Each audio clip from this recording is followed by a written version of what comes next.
So let us start with the first tip that we have. The first tip that we talk about, that is preparation tip 1. You should be the first thing that you should go through the examination pattern and the syllabus. It's very, very important that you understand what is the pattern, how the examination is going to be conducted, and what is the syllabus for the same. If you're not aware about the complete syllabus, what is the type of questions that are going to be asked, the pattern of asking questions, and how exactly you need to attempt it, you'll not be able to crack it. So for that, what should be the first thing? You analyze the previous year board papers. So that you can understand what are the different type of questions asked. To broadly simplify for you, what are the different type of questions? I'll also show it on the screen. You have scenario based questions, you have case based questions. Along with that, you have short answer, long answer, MCQ type of question, very short answer questions, and comprehension based questions. Now, when I talk about the difficulty levels, we basically differentiate the difficulties into 3 types. That is, you have easy, medium, difficult, which we also call it the lower order thinking skill question, middle order thinking skill question, and higher order thinking skill question. So these are the different types in which we classify. Okay. So as I was telling you, you should analyze the board papers, figure out which are the chapters which have the maximum weightage, even though that also I'll show you. Along with that, when we talk about the weightage, what are the more type of questions that you get from a particular chapter? If it's a physics chapter, do we get numericals or we don't get numericals? It's the theory portion. Similarly, you can think about for chemistry and bio also. Then it's important that you are aware what all is the content of the syllabus. The complete chapter is not going to be asked. You should be aware what are the things on which the examiners ask you questions. Further, it's important that you manage your time. It is a part of the first type of tip I can say, because if you don't manage your time, if you put in more effort on a chapter that has lesser weightage instead of one which has a higher weightage, you are going to be keeping yourself off track. So when you are preparing, you have to figure out what is the time that you're giving for a particular question. Apart from that, you should be solving the sample question papers that are given by CBSE, along with that by Ask Items. So let me give you the pattern. So how does the pattern look like? So you broadly classify the questions into 3 broad categories. You have competency-based questions, which account for roughly 50% of the paper. You have MCQ type of questions, which roughly account for 20%. And the remaining 30% are the short and long answer. Now, let me explain you what does competency-based question means. Competency-based, where you have to think. It can be a question where you'd be given a scenario. You have to analyze and figure out what should be the answer. So therefore, if it's a value-based question, that it asks you for a particular attribute, that how you should be approaching a scenario, that can be a competency-based question. It can be a HOTS type of question where it may involve 2 or more concepts, right? Also remember, for example, if I talk about maths, Pythagoras theorem is not per se a topic in the syllabus of maths, but an application of that can be asked in trigonometry and so on. So you should not be saying that since it employs trigonometry or this thing, Pythagoras theorem, it is out of syllabus. No, it is something that you have already studied. So those are the different type of questions which are going to be classified in competency. When we talk about MCQ type of questions, here I'm saying it's a 80-mark paper. In that, you have a science paper. You do not have a separate physics paper. So the type of questions are going to be spread out across all the 3 subjects, physics, chemistry, and bio. Bio having the maximum weightage. Now, in the MCQ type of questions, you can have straightforward questions, right? You can have numerical based question. You can also have a HOTS type of a question where you'll be given a scenario and you have to figure out which are the possible options for that. Long and short answers are generally going to be straightforward, where you have to be careful that whether it's a 3-mark question or it's a 5-mark question or it's a 2-mark question. Depending upon the weightage, if it's a 2-mark question, you have to basically extend it for at least 2 points. There should be 2 points which should be highlighted. Writing long answers will not help you. You have to highlight what you're speaking. So take at least 2 colored pens, blue and black, to highlight it and properly mark your starting and ending of the answers. Okay. Then further, if I have to classify, the objective type questions are 20 marks. These are MCQ and assertion reasoning question. Short answer questions, these are 12 marks, right? Section B. So section B is roughly 2 mark each question. Short answer type questions 2, these are 21 marks. These are 3 mark. Each question carries 3 marks. Long answer type questions 15 marks. These are 5-mark questions. So you can say three questions. Case study based questions are going to be 12 marks. These are 4-mark questions. So again, 1 question from each part, that is physics, chemistry, and bio. So you cannot leave any subject. Further, if I have to talk about, this is the weightage. As I said, short answer questions, there are 6 questions, each carries from the section B, each carries 2 marks, so total comes out to be 12 marks. Again, let me tell you, there is a distribution of questions across MCQs, short answer 1, short answer 2, and long answer. You have to be clear what are the different type of questions that have been asked, right? There is no definition from CBSE which tells you that from this chapter only a MCQ will be asked. No, this is the breakup that comes from CBSE. So don't carry any particular notion that if you do a chapter, only MCQ type of questions are going to be asked, not necessarily. Okay. Now, if I have to talk about chapter wise weightage, here I have highlighted for a 80-mark paper, Unit 3 and Unit 4, total physics carries 21 marks, right? So 21 marks is the least amount of marks that you can see among all the 3 subjects. So therefore, you should try to score in physics at least, because you have to put in the least amount of effort in this. If you do that, let me explain you which are the chapters that are difficult or that you may find it difficult and you may lose marks. One is the refraction of light. Other is the electricity, because you get direct questions from human eye and magnetic effects of current. So these are chapters that you should focus on. From reflection, you are expected to get questions wherein you have to draw the ray diagram, questions on numericals on the ray diagram, along with figuring out where the position of the object, what will be the position of the image, what is the magnification, so on. So it should be clear with that. In electricity, broadly, you have to figure out what is the resistance, how does the resistance vary, and similarly, what is the net combination if you are given a series circuit or a parallel circuit. Should be able to identify what are the things. So as I said, physics carries the least weightage, so therefore it should be much easier for you to get through in physics. Bio has the maximum, followed by chemistry, and therefore if you focus on the bio portion, bio is quite easy as compared to that, because you are going to get generally straightforward questions, apart from the last section E, where you would be asked a value-based question. Chemistry also, apart from the chemical reactions, rest will be easy. Physics is difficult. Students find it difficult mainly because of the numericals, right?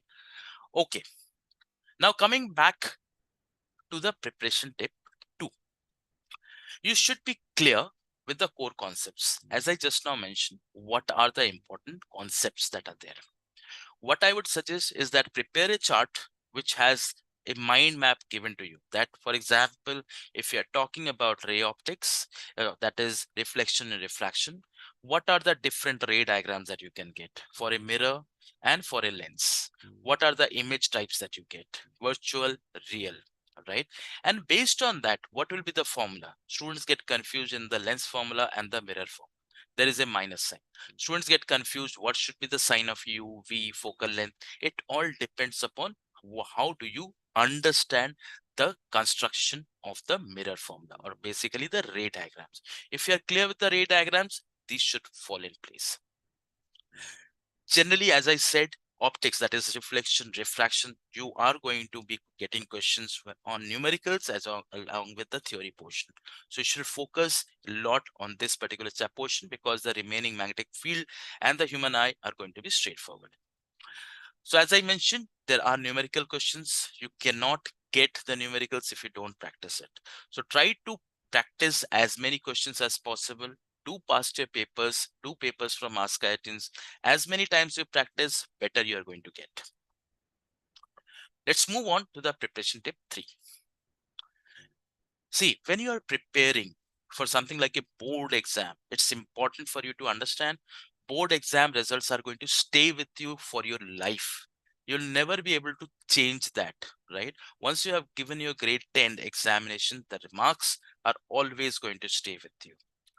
So therefore, a methodical and a proper timetable based study is very important. So a proper timetable is going to make your preparation easy. So if you chalk out the days that today is what I'm going to study this chapter in physics, second day I'm going to do this chapter in physics, third day I'm going to do this chapter in physics. There are only 4 chapters, so it's going to be very easy, right? So based on that, you can figure out. Without proper planning, it's going to be quite difficult to achieve the goal. Then once you have defined the time, your time definition should be based on the weightage of the chapter. And then once you do a particular full length practice paper, you'd be able to figure out which is your weaker area, which is your stronger area. The one which is your weaker area, you have to focus more. So you have to be honest with yourself. You should study at a constant pace. If you are weak in any subject, for example, physics or the chemistry or bio, you have to devote more time. So for that, you have to be careful in analyzing yourself. Which portion is it that you're weak in? If we move on, it's not that if you practice today and you don't practice it tomorrow, remember that you will forget it. So till your board exams, you should mark your days. You should have a milestone chart. Today is the n minus third day. Tomorrow is n minus second day, and so on. So go backwards and figure out how many days that you have in your hand. Based on that, you plan out that what exactly you need to do. Should practice every day as per the plan. Do the problems to enhance. Try to do as many problems as you can.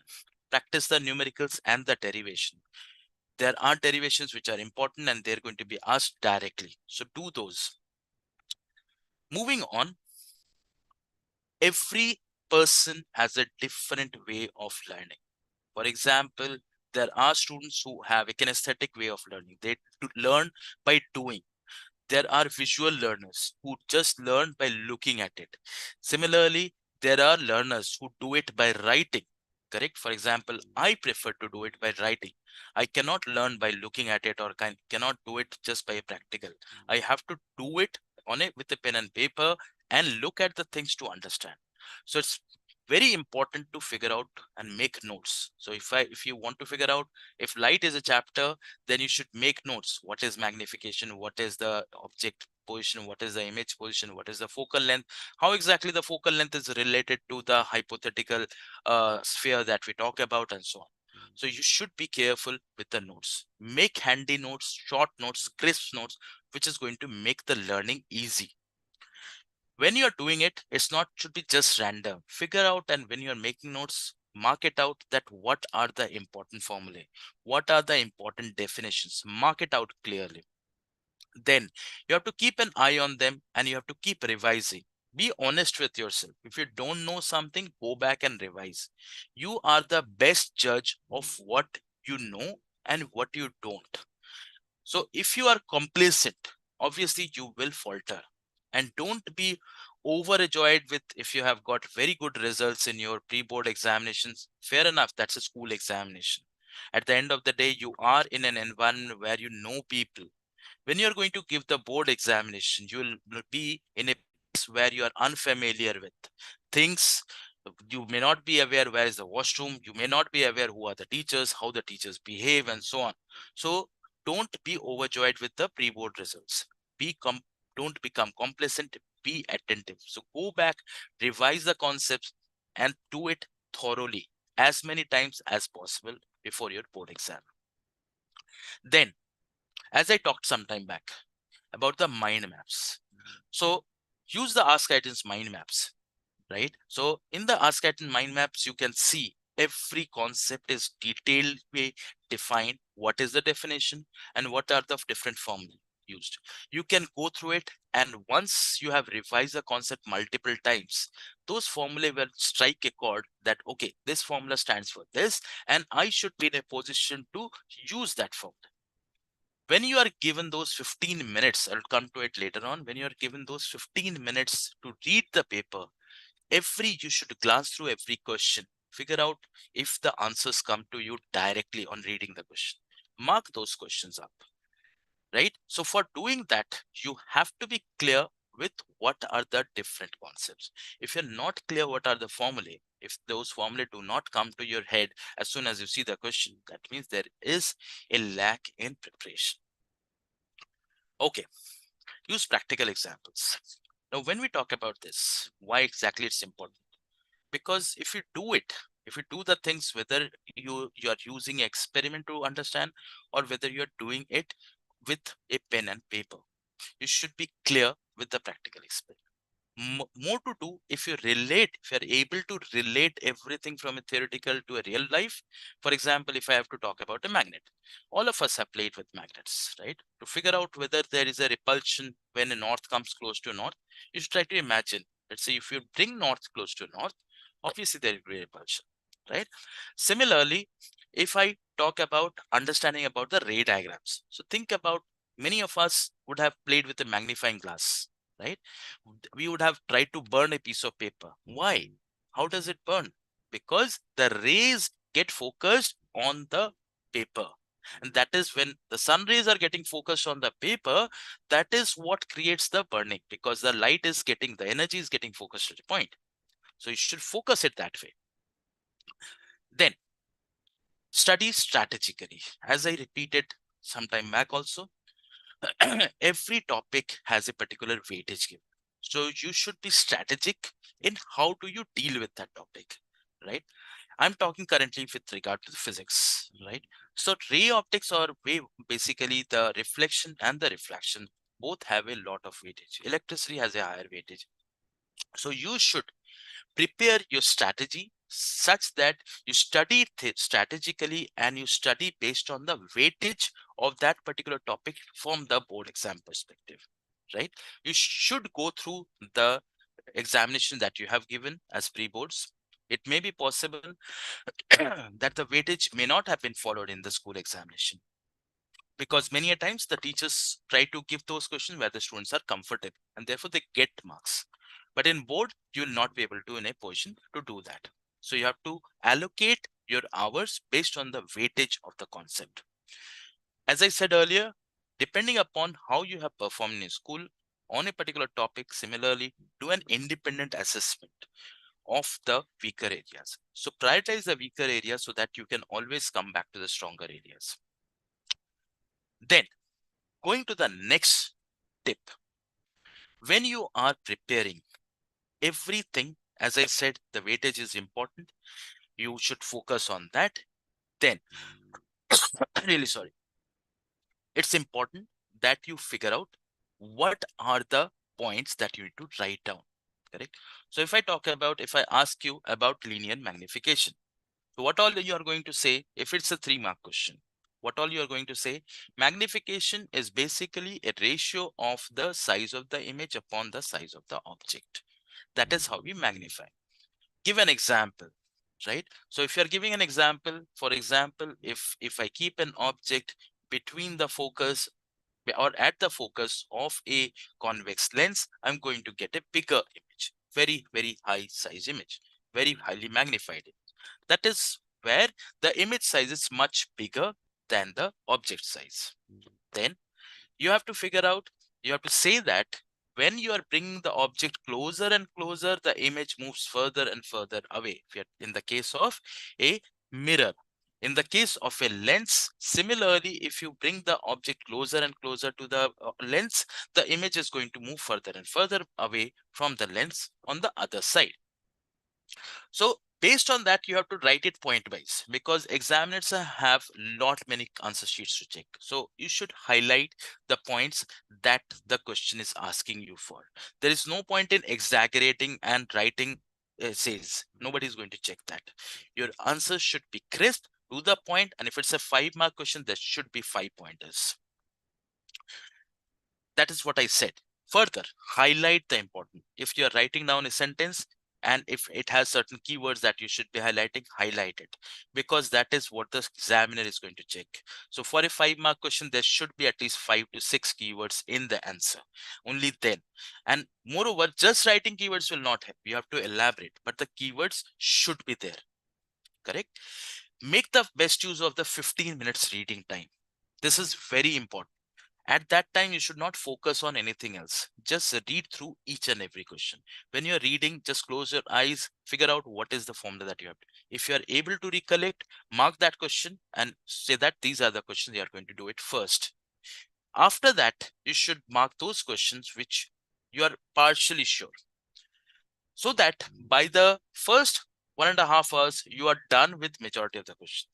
The remaining 1.5 hours should be kept or for those questions which you're not sure at all. So the examiner, because you are writing down the best possible answers first, so the examiner will go with the flow.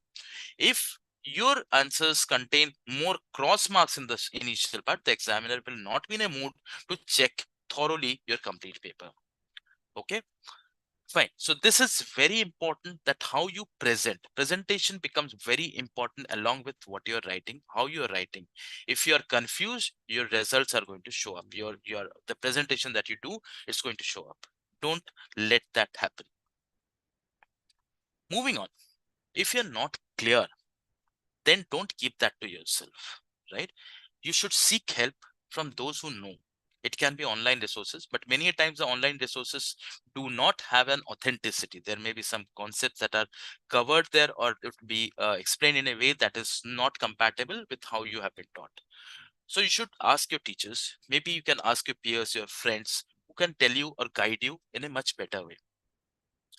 Utilize the textbooks, reference materials, and online resources so that you can supplement your understanding. Try to do some experiments. Try to figure out, if you're keeping the object at a point from the lens, where will the image be formed? Just try to imagine it. If you imagine it, obviously it's going to show up accordingly. If possible, perform practical experiments. As I said, collaborate with classmates in study groups, right? So make study groups, and but don't waste your time.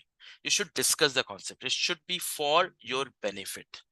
Discuss concepts with others, and therefore, the way you ask others, maybe it is going to be new for them, or it may be possible that you will learn from them if somebody else explains it in a particular fashion. Going further, don't have a long at a stretch study. See, our mind switches off as soon as we move out from 2.5 hours. Generally, for you, it may be off after 2 hours. So after, let's say, 1.5 hours, take a break for 15 minutes. Move around in the house. Let's say you play around with your siblings if you have for 30-35 minutes. Once you're rejuvenated, come back and study. There is no point in studying at a stretch, because you'll not be able to retain it. So it can be frustrating. To help you, you have to keep your focus on, right? So you should focus yourself. How exactly, what is it that you like doing? Do that. Let's say after every 1.5 hours, take a break for 15, 20 minutes, 30 minutes, and then again come back. You will feel that you feel rejuvenated. Along with that, you will feel that you're able to recollect, understand it much better, as compared to if you had been studying continuously. Anything that is continuous is not going to be helpful. We all need breaks. Then the last preparation tip, time management. See, I have mentored students, I've talked to students, I've taught students who, and even I have invigilated, where the students knows the concept. Then what they falter in, time management. What they try to do, they try to go in a sequence. They're stuck at a place, and as a result, they're not able to complete the whole paper. And then the palpitations, the anxiety attacks start keeping in. So for that, stay calm. You have to manage your time. So for there, you have to allocate which are the things when you're studying as well as when you're attempting the paper. So you should be practicing time management during the exams. Allocate time wisely to each section of the paper. You know that the last section of the paper has only 3 questions, but there are 12 marks. The second last question, paper part of the paper, there are 3 questions and there are 15 marks. So even if you just do focus on this for the first, let's say, 30 minutes, you are getting 27 out of 80, which is one more than 1/3 of the paper results. So try to focus on that. No CBSE cannot cut, or none of the teachers can cut marks if you are very clear with when you are marking. If you're writing down the 37th question first, nobody is going to deduct marks for you. As long as you're writing whole part of the question or solving the whole part, 37A, B, C, D together, nobody is going to cut marks. So it should be clear, right? So broadly speaking, these are the very important tips and tricks that you need to follow. If you don't follow it, it may be possible that you will get results, definitely, but these tips have been time tested, and therefore it's going to be very easy for you to score marks if you follow these tips. Just remember, physics, mastering physics is a gradual process. I'm a PhD in physics, so but I still get to learn many things. There are many things that keep coming, or that keep getting inverted day in and day out, right? So many things that I had studied, I felt that these are very difficult thing, and I am the first person who is using it or understanding it. But as the studies go on, as there is more and more evolution in physics, we all get to know different facets of physics. So remembering, mastering physics is a gradual process, and you have to be consistent. You have to be thorough. If you have to play, if you feel that this is not my cup of tea, I would like to play and I'm going to earn money, for sure you can get that, but it's only going to be temporary. If you want to have a disciplined learning, you have to do it always. So don't ask for help. If you need any help, please, please ask for help. We are there to support you. Your teachers are there to support you. But this is a very, very important stage of your year, of your whole career, whole life, because 10th is the first time that you would be sitting in an external examination. Majority of you, some of you would have sat through for Homi Baba, NTSC, Olympiad examination. But for sure, this is a defining stage that you have, which is not optional. It is to be done for all of you, right? So on that note, I will say good luck with your examination preparation. And if you need any help from us, we are more than happy to help you out. If you need any clarification, please go ahead. Feel free to ask me. I'm here. You can raise your hand. You can put your message in the chat box. Anything that you'd like to ask, you can go ahead with that.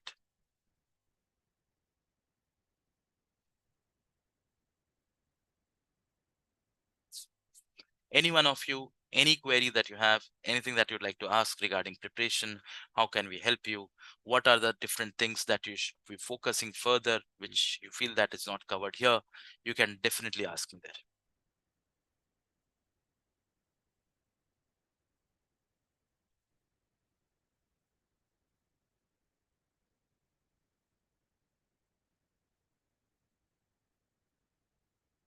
Okay, great. Thank you. Thank you for attending the session. It was really nice interacting with you. Thank you so much.